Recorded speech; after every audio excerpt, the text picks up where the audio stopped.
There's one time I was taking the bus, like the public bus. And there was an old lady sitting in like the area where it's for like people for wheelchairs and for people who have canes or like have a cradle. Not a cradle. What's it called? Like the baby thingy. What's that called? What's the baby thingy called? Stroller. Yeah. It's like that area at the front of the bus where people can sit, where they have like extra stuff and you can lift up the seats and stuff. And there was an older lady there. And there was this lady who got on the bus who had like a bunch of cans and bottles and like these big trash cans or these big trash bags of cans and bottles. And she started like getting crazy because the old lady wouldn't move. And I was sitting there. I was sitting like quite a bit away. And I didn't like that this lady was yelling at this old lady.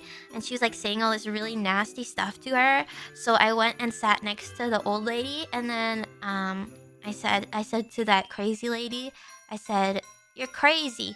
And then she started saying nasty stuff to me.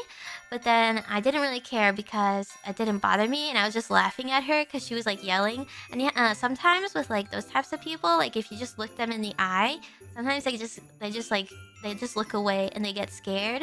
I have a lot of stories like that actually, where there's like crazy people. Like there's a crazy lady on the train who had a bottle of shampoo and she was like squirting it all over her hand and then slapping her hand on the windows and slapping it, like slathering. She was like bending over her head and she had a bottle of shampoo and she was like squirting the shampoo all over her head and like rubbing it into her hair on the train. And then she was going around and like making little finger guns at people as she passed them. And she passed me and she stopped in front of me. And I looked her straight in the eye and she was going to make a finger gun at me. But then she just walked away. Because, sometimes like those types of people, if you look them in the eye, they get like scared, I guess. I don't know. I guess, I don't know if that really helps with your question. Anyways, yeah, I don't know, I feel like I went off on a tangent. I don't remember what I was saying.